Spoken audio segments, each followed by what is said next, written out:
오늘 교회에게 주신 하나님의 말씀을 보겠습니다. 창세기 2장에 기록된 말씀입니다. 창세기 2장 18절부터 25절까지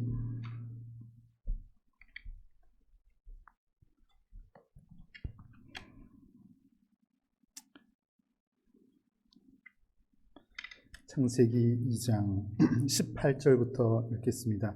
한 절씩 교독해서 그렇게 읽어보겠습니다. 여호와 하나님이 이르시되 사람이 혼자 사는 것이 좋지 아니하니 내가 그를 위하여 돕는 배필을 지으리라 하시니라.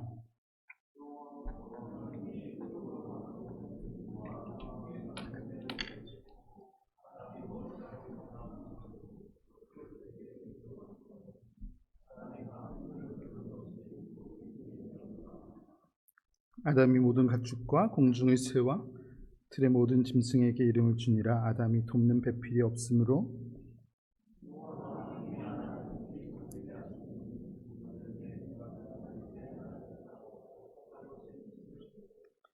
여호와 하나님이 아담에게 취하신 그 갈빗대로 여자를 만드시고 그를 아담에게로 이끌어 오시니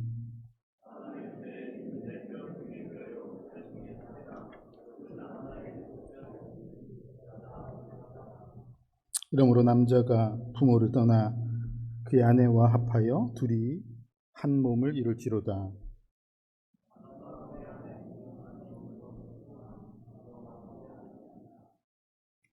아멘.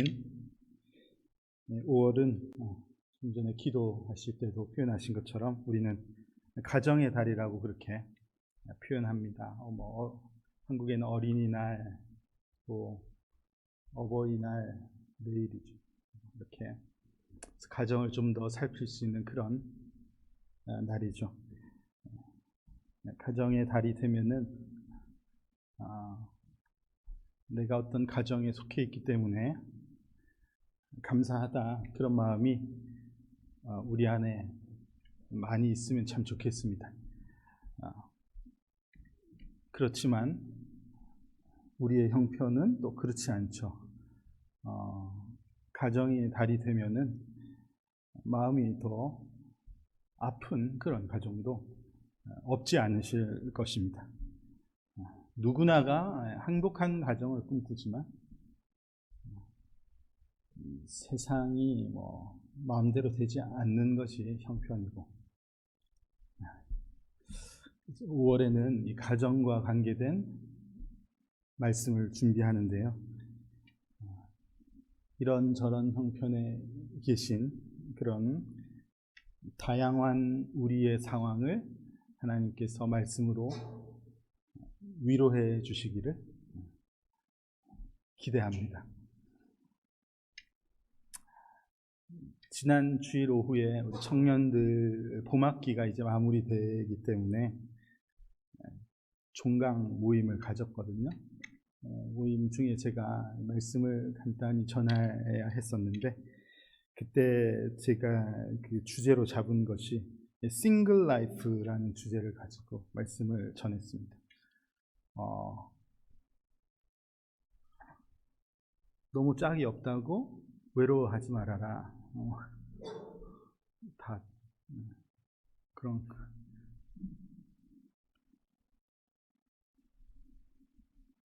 요즘은 이제 사회적으로도 혼자 사는 것, 혼자 지내는 것에 대한 인식이 굉장히 많이 달라져 있다는 것을 우리가 알기 때문에 그런 것에 대해서 당당하게 또 그런 마음이 교회에도 있어야 된다고 생각을 하고, 그래서 그런 말씀을 준비했었습니다. 우리 교회는 지금 캠퍼스 타운이니까 청년들의 비중이 굉장히 높습니다. 지금 이쪽에 청년들 많이 있고 그런데요.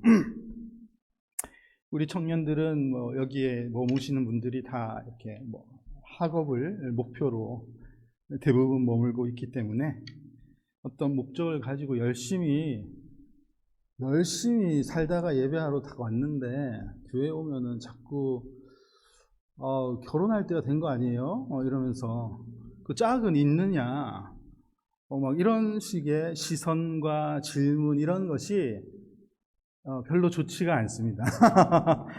맞지 않을 수도 있고, 자꾸 교회에 오면은 이 세상에는 이미 막 혼자 지내는 거에 대한 것이 좋은 시선으로 많이 비춰지기도 하고 많이 바뀌어 가고 있는데, 교회만 오면은 자꾸 결혼할 때가 된 거 아니냐 이러고, 결혼 빨리 해야지 되지 않냐, 기도하고 있냐, 막 기도 안 하고 있는 것처럼 막 이렇게 물어보고 이러는 것이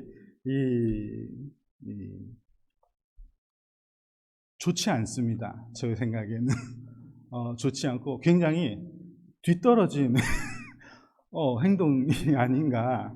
너무 우리 교회는 물론 결혼을 해야죠, 당연히. 그런데 그렇게 막 지금 시대가 어느 시대인데 그냥 만나면 다 해결된다는 식으로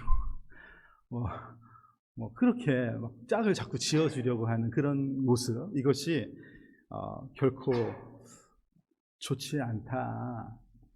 저는 좀 그렇게 생각합니다. 그래서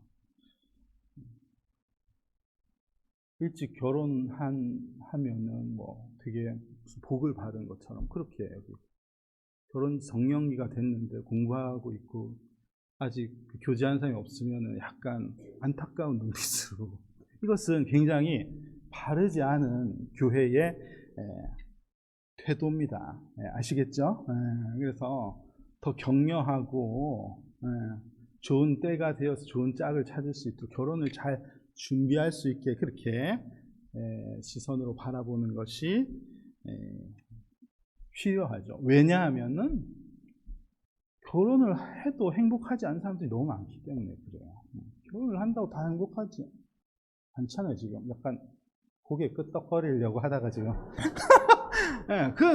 맞잖아요. 결혼한다고 다 해결되는 게 아닌데 이상하게 자꾸 결혼만 하면 되는 것처럼 청년들에게 그렇게 말하는 것은 좀 옳지 않다, 그렇게 생각합니다. 심지어 교회 안에서 맺어진 결혼이라고 해도 행복하지 않은 결혼이 굉장히 많거든요. 그거 알잖아요. 교회에서 만났다고 다 행복한 것이 아닙니다. 중요한 것은 얼마나 이 가정에 대해서 준비가 되어 있느냐의 문제인 것이죠. 얼마나 준비된 자세로 결혼을 했는가, 사람을 만났는가, 가정의 의미를 잘 알고 있는, 이게 중요한 것이지, 그냥 아무나 만나서 짝을 이루면 이후에 다 은혜로 채워지는 것처럼, 이것은 굉장히 합리적이지 않은 그런 가정을 바르게 이해하고 성경적인 가정을 잘 세우려고 준비하는 그런 우리의 모습이 있기를 원하고, 그런 모습으로 결혼하는 것이 중요하고, 그래서 오히려 조금 늦게 결혼을 한다 하더라도 그럴 경우에 더 참 행복을 누리고 표현하면서 살 수 있는 것이고 그런 것이라고 생각합니다. 그래서 준비된 가정이 될 수 있도록 우리 청년들을 축복해 주시고 가르쳐 주시는 것이 좋겠고, 기성세대들은 그런 준비된 가정의 모습을 잘 모범을 보여주시는 것이 굉장히 중요하죠. 청년들 앞에서 자꾸 행복하지 않은 거 이런 모습을 보이면서 그런 것은 너무 좋지 않죠. 겉으로 그렇게만 해라는 것이 아니라 정말 좋은 모델이 되어주시는 것이 아주 중요하겠다고 생각합니다. 5월 동안에는 이 가정에 관해서 말씀을 나눌 텐데, 우리 청년들에게만 해당되는 것이 아니고 이미 가정을 이루고 계시고 자녀들을 기르고 계신 분들, 혹은 또 자녀들이 장성해서 결혼을 해야지 될 때가 된 그 정도 된 어른들 모두에게 두루 이 말씀이 귀한 교훈이 될 수 있기를 기대하며 말씀을 나누고, 또 5월이 되면 우리 교회 성도들은 지금 제가 보니까 오늘이 절정이고 다음 주부터 싹 빠질 것 같은 예상이 드는데요. 어디에 가시든지 부탁을 드리기는, 이 5월에 굉장히 중요한 메시지니까 주일에는 여행을 하더라도 예배 때는 딱 여행을 멈추고 예배에 참여하고 그 지역 교회에 참여하시든지 아니면은 온라인으로 이 본교회 예배에 참여하시고 그래서 예배를 사모하면서 잘 참여하는 그런 분들 그렇게 다니다 오시면 좋겠습니다. 자, 대답해 주세요. 그러시면 좋겠습니다. 오늘 제목은 소중한 가정 그렇게 했는데 여러분들이 지금 속해 있는 가정에 대한 인식이 어떠신가요? 이렇게 내 가정은 참 소중하다, 귀하다 그런 마음을 가지고 계십니까? 가정은요, 오늘 말씀을 통해서 살펴보겠지만은 우리가 생각하는 것보다 훨씬 더 귀한 공동체입니다. 우리가 그래도 신앙인들이니까 가정은 중요하다 이렇게 얘기하지만은 우리가 생각하고 느끼는 것보다 하나님의 말씀을 통해서 보면은 이 가정은 너무 중요한 거구나. 함부로 생각하면 안 되는구나. 그 정도로 중요한 것이 우리의 가정이라고 생각합니다. 여러분 오늘 그 이유에 대해서 짧게 3가지를 나누려고 하는데요. 먼저 가정은요 하나님께서 세상을 창조하시고 가장 먼저 세우신 이 땅의 공동체가 바로 뭐라고요? 가정입니다. 가정.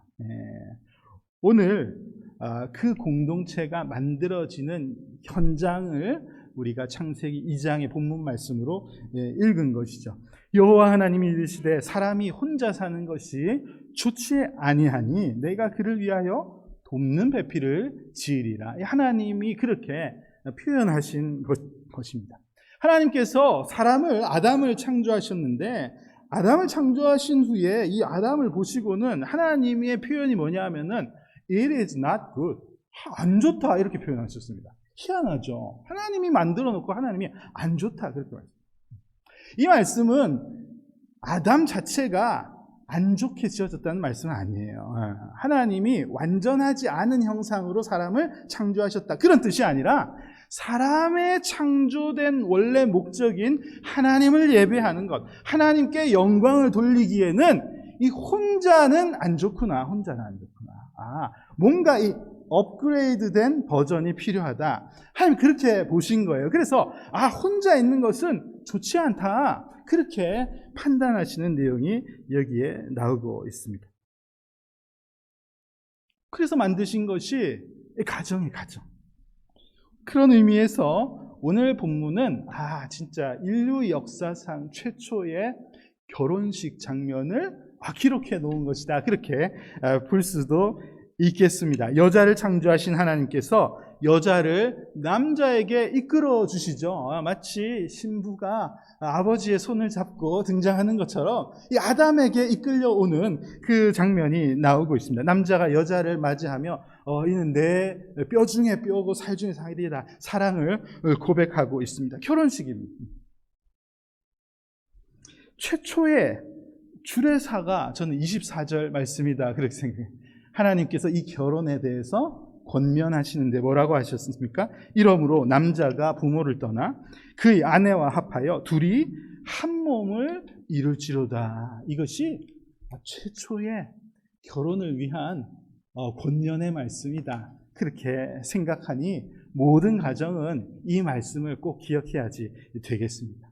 이 말씀을 통해서 가정은 왜 필요한 것이며 왜 중요하며 어떤 모습으로 구성되며 어떻게 살아가야지 되는지를 이 말씀을 통해서 우리가 잘 이해하고 있어야지 되겠습니다. 가정은 인간의 사명인 하나님을 예배하는데 더 효율적으로 쓰임받기 위해서 하나님께서 그 목적을 따라 가정을 이루게 하셨다는 것을 우리가 반드시 기억해야지 되겠습니다. 가정은 남자와 여자로 부부를 이루는 것이 옳음을 이 성경이 분명히 말씀하고 있습니다.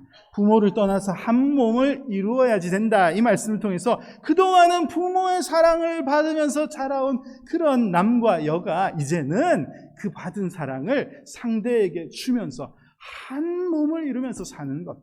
그 사랑이 원동력이 되어서 가정이 깨어지지 않고 붙어 사는 것이 옳구나 하는 것을 여러분 이 말씀을 통해서 기억하면 좋겠습니다. 이런저런 상황 속에서 우리 교회에는 지금 아내와 자녀를 두고 여름에 떠나는 가정들이 있을 것인데 예, 여러분 이것은 빨리 원래 모습은 당연히 같이 있어야죠. 그래서 우리가 어떤 모습이든지 부부가 가정이 함께 지내는 것을 힘쓰고 애쓰는 것이 올바른 모습임을 우리가 말씀을 통해서 반드시 기억해야지 되겠습니다. 그럼 성경 오늘 창세기 2장 창세기 천지창조 끝나고 바로 성경의 제일 첫 부분에 결혼에 대한 장면이 기록되어 있는데 성경은 제일 마지막 권인 요한계시록을 펼치면 거기에도 예수 그리스도와 교회의 결혼을 어린 양의 혼인잔치로 표현하고 있으니 성경은 처음부터 시작부터 끝까지 이 가정과 관계된 메시지로 하나님의 나라를 표현하고 있음을 분명히 알 수가 있습니다. 그러니까 세상은 모른다 할지라도 여러분 하나님의 말씀을 가까이 하는 그리스도인들이 가정을 어떤 시선으로 봐야지 되는지는 굉장히 중요한 문제이죠. 그럼 가정을 얼마나 소중히 여겨야지 되는지 공감이 되시면 참 좋겠습니다. 세상 사람들은 그냥 어쩌다가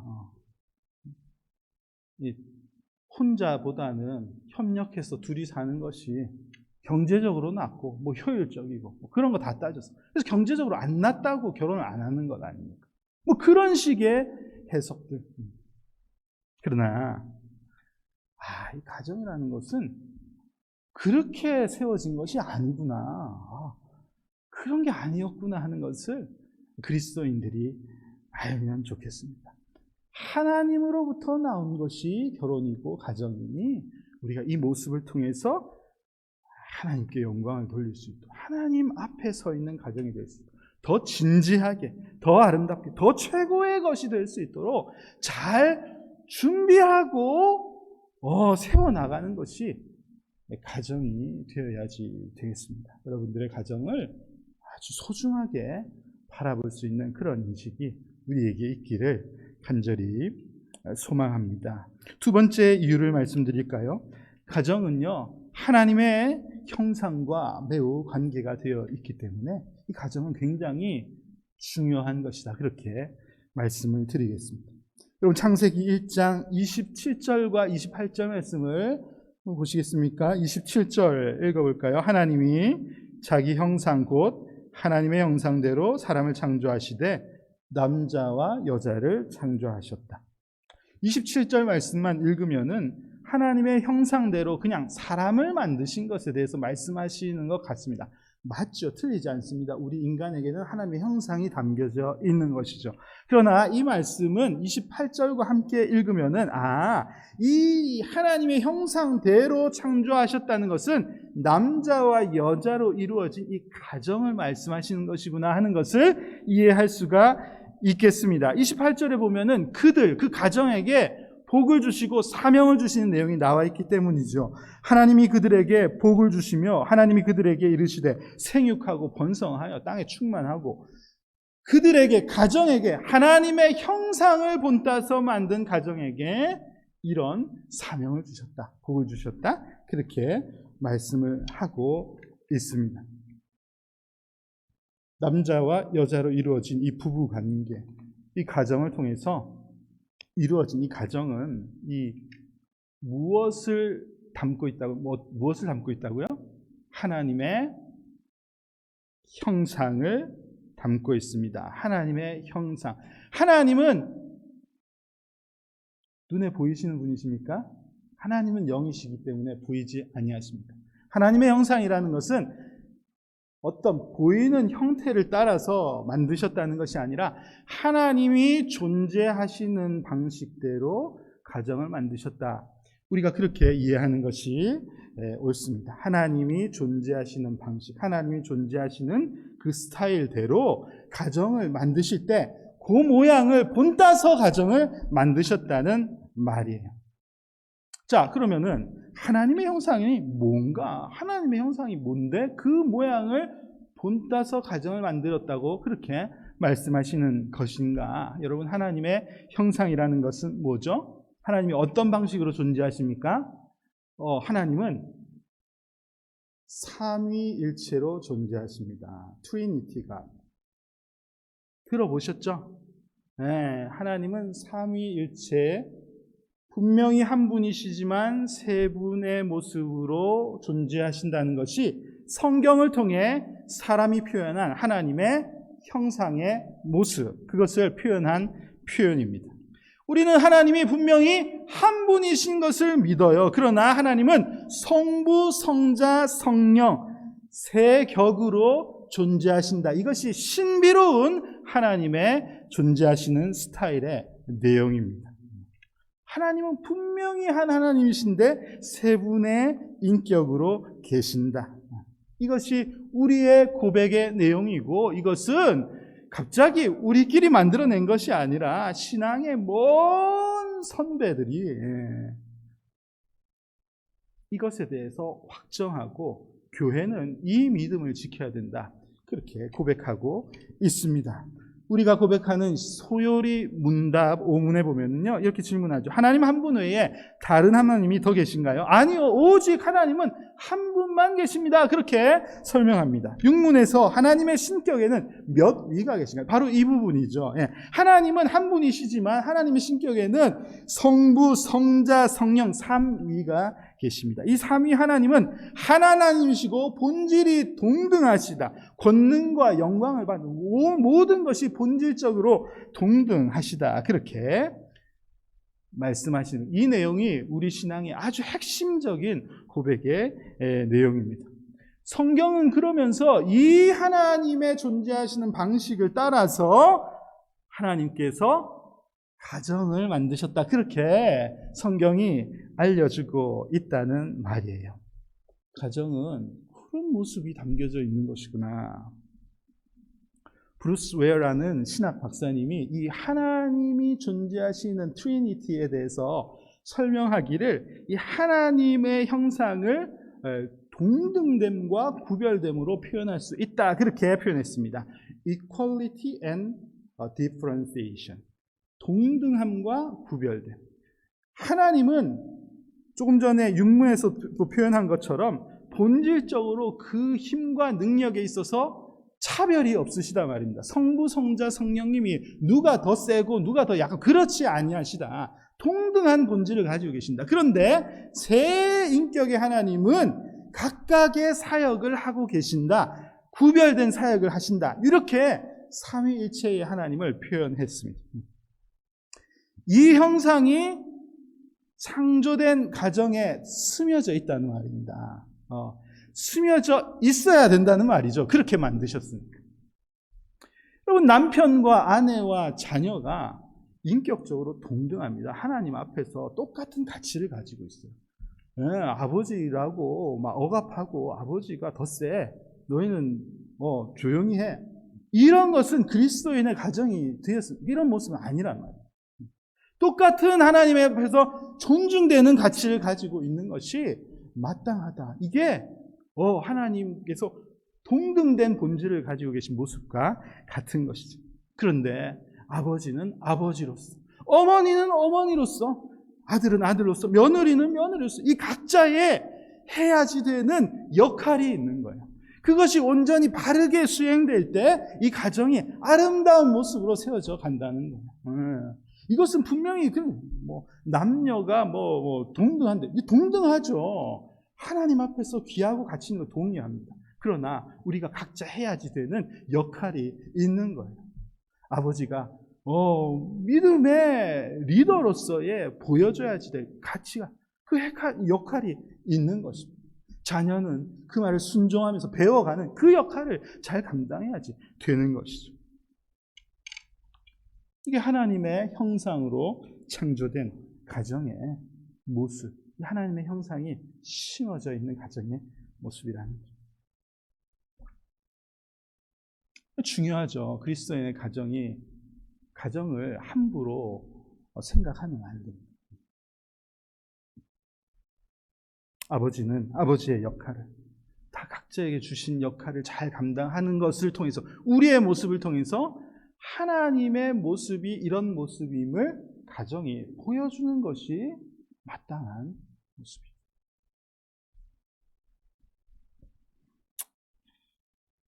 안타깝지만 이것은 이렇게 되는 것이 좋은 순기능의 결과죠. 그런데 잘 기능이 되지 않아 어려움을 겪는 경우도 있습니다. 왜냐하면요, 또 보십시오. 교회에 오면은 하나님은 아버지셔, 하나님을 아버지라 부르라 하셨지.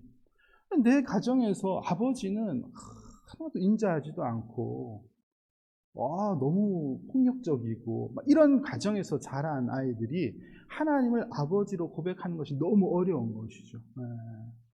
그러니까 이 가정이 어떤 모습으로 존재해야지 되는지는 굉장히 중요한 것입니다. 우리의 가정이 하나님의 얼굴을 보여주는 그런 것이 되어야지 되겠습니다. 너무 소중한 것이죠. 특히 우리 자녀들에게 너무 중요한 것이죠. 우리 자녀들이 신앙을 가지고 자라나기를 원하신다면 우리는 이 하나님의 형상이 드러나는 가정으로 만들어 가야지 되는 것입니다. 자, 마지막으로 가정을 우리가 더 귀하게 여겨야지 되는 이유를 한 가지 덧붙이자면, 우리의 가정은 하나님의 나라를 경험할 수 있는 곳으로 창조되었기 때문에 그렇습니다. 여러분, 우리가 성도로서 이 땅을 살아가는데 우리의 궁극적인 곳은 어디죠? 우리가 천국이라고 합니다. 하나님의 나라, 그렇죠?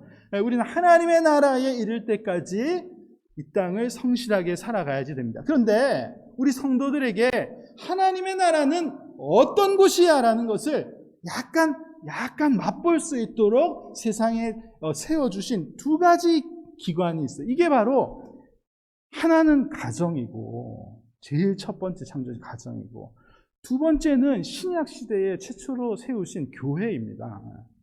교회와 가정에 와서는 하나님의 나라가 이런 것이구나 하는 것을 약간 느끼고 돌아갈 수 있어야지 되는 것이죠. 여러분, 어떻게 생각하세요? 공감하십니까? 네, 별로 공감하지 않죠. 우리 교회가 별로 그런 기능 못한다는 뜻이에요. 공감 안 하잖아. 그러니까 교회에 왔을 때 천국은 약간 그런 느낌이구나 하는 거. 더 중요한 것은 우리 집에 갔을 때 천국은 약간 이런 곳이구나, 이런 느낌을 자녀들이, 우리가 받을 수 있어야지 되는데 어떠십니까? 잘 되고 있습니까? 하나님은 그렇게 할 수 있도록 가정을 만들어 주셨어요. 하나님께서 하나님의 백성들에게 자녀라고 말씀하셨어요. 그죠? 성경을 보면 우리를 뭐라고 해요? 자녀, 아버지와 자녀의 관계. 너는 내 아들이다. 내 유업을 너에게 주겠다.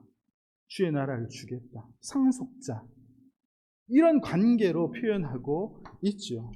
이것을 이 땅에서 깨달을 수 있도록 하나님 나라와 세상을 연결시켜 주신다는 말입니다. 갈라디아서 4장 6절 말씀에서 너희가 아들임으로 하나님이 그 아들의 영을 우리 마음 가운데 보내사 아빠, 아버지라 부르게 하셨느니라. 하나님의 아들은 독생자 예수님 한 분이십니다. 그러나 우리에게 양자의 영을 불어주심으로써 우리에게 아빠라 부르, 아버지라 부르, 아버지와 자녀의 관계로 맺어주셨다고 그렇게 성경이 말씀합니다. 그래서 우리는 기도할 때 아버지라고 부르라고 예수님께서 허락해 주셨어요. 우리는 하나님을 아버지로 고백할 수 있는 것입니다. 앞에서 말씀드린 대로 천국은 혼인잔치, 결혼하는 겁니다. 고린도후서 11장 2절 말씀을 볼까요? 아주 기가 막힌 내용이 여기에 있습니다. 보십시오. 내가 하나님의 열심으로 너희를 위하여 열심을 내노니 내가 너희를 정결한 처녀로 한 남편인 그리스도께 드리려고 뭐 한다고요? 중매함이로다. 중매라는 표현이 있습니다. 사도 바울이 고린도 교회에게 뭐라고 말했어요? 내가 지금 이렇게 열심히 너희를 위해서 사역하고 있는 것은 신랑 예수님과 신부 교회를 맺어주려고, 결혼 잘 시키려고 내가 중매하기 위해서 이렇게 열심히 힘을 내고 있다. 그렇게 표현하고 있어요. 모든 이 말씀 안에서 가르쳐 주시는 복음의 내용이 이 가정의 의미에서 깨달을 수 있도록 그렇게 가르쳐 주시고 있습니다. 이 많은 호칭, 아버지, 자녀, 신랑, 신부, 혼인잔치 이런 것들을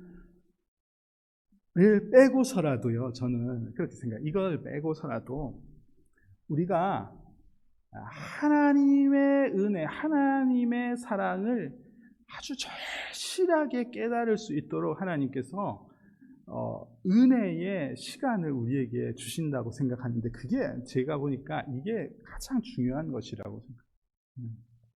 언제 우리가 하나님은 우리에게 사랑을 이렇게 주셨다, 하나님의 은혜에 대해서 가장 그래도 굉장히 가깝게 깨달을 수 있는 때가 언제냐 하면은 자녀를 기를 때. 전 그렇게 생각해요. 부모가 되었을 때, 속 썩이는 아이들을 보면서 하나님의 마음은 얼마나 아프실까, 내가 이따위로 사는데. 이게 제일 가깝게 느낄 수 있는 것이 그때라는 거예요. 하나님께서 그렇게 느낄 수 있는 시간을 우리에게 주시는 것도 굉장히 중요한 은혜의 내용인 것이죠. 여러분, 가정은 하나님의 나라, 하나님의 품을 맛볼 수 있도록 우리에게 주신 하나님의 귀한 선물인 것이죠. 너무 귀한 거죠. 가정은 그런 것입니다. 여기에 오면은 천국이고, 나가면은 세상이 그것이 아니라, 나가서 오히려 가정으로 돌아갔을 때 그곳이 하나님의 나라를 누릴 수 있는 그런 곳이 되도록 하나님께서 만들어 주신 것이라는 말입니다. 그런 가정이 되어야지 되겠습니다. 원래 하나님께서 그런 방식으로 가정을 창조하셨는데, 여러분, 지금 세상은 어떤가요? 그 창조 섭리를 가정이 잘 따라가고 있습니까? 그렇지 않은 것 같아요. 가정을 귀하게 여기지 않습니다. 너무 가볍게 여기고, 굳이 가정이 꼭 필요한가? 굳이 꼭 결혼을 해야지 되는가? 없이 사는 것이 더 나은 건 아닌가? 여러 가지 이런 세상의 흐름들을 자연스럽게 받아들이고 사는 시대를 우리가 살고 있는데요. 여러분들도 그렇게 생각하십니까? 여러분들은 우리의 가정을 하나님께서 주신 귀한 선물로 여기며 가장 소중하게, 가치 있게 그렇게 여기면서 돌보면서 그렇게 살아가는 여러분들이 되시면 참 좋겠습니다. 가정을 흔드는 것으로 하나님의 나라를 흔들지요. 이게 딱 맞습니다. 가정을 뒤흔드는 것으로 우리의 믿음을 흔드는 것이 사단의 아주 좋은 전략, 방법입니다. 그렇지 않습니까? 교회를 흔드는 것도 아주 쉬워요. 교회 풍지박산 나고 이런 교회들 보면은 가정의 문제 때문에 이렇게 되는 일들이 너무 많거든요. 예배 올 때 괜찮게 오셨습니까? 아침에 일어났는데 평소와 다르게 아내의 목소리가 짜증나고, 주일 아침만 되면 이상하게 남편이 괜히 하지 않아도 될 말 하는 것 같고, 애들이 괜히 꼴보기 싫고, 너 말하는 게 왜 태도가 왜 그래? 예배하러 오는데 항상 방해하는 것이 가정에서 일어나는 거예요. 여러분, 어떻게 잘 견디면서 오셨어요? 이런 일들이 비일비재합니다. 예배하지 못하도록 가정을 뒤흔드는 것이죠. 제가 평생 교회를 거의 결석을 안 한 것 같은데 신학생 시절에 결석을 해요. 교회를 안 갔어요. 부부싸움 해가지고. 아침에 교회 준비하다가 마음이 상해가지고 교회를 안 갔단 말이에요. 딱 맞죠. 완전히 걸려들은 거죠.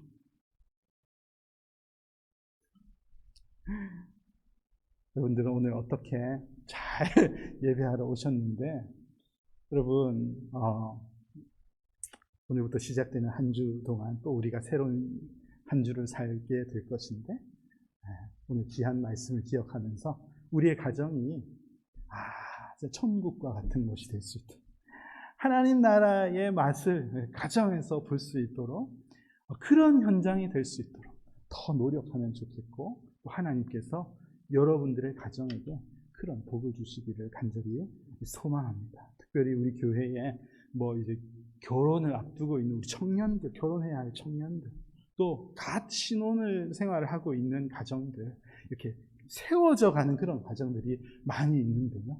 이런 가정을 특별히 귀하게 여기고, 함부로 가정을 소홀히 생각하는 그런 마음들을 내려놓고 우리에게 주신 귀한 가정을 하나님 앞에서 올려드리는 그런 복된 삶을 살아가시는 우리 에덴스 한인장로교회 성도님들 다 되시기를 주님의 이름으로 축복합니다.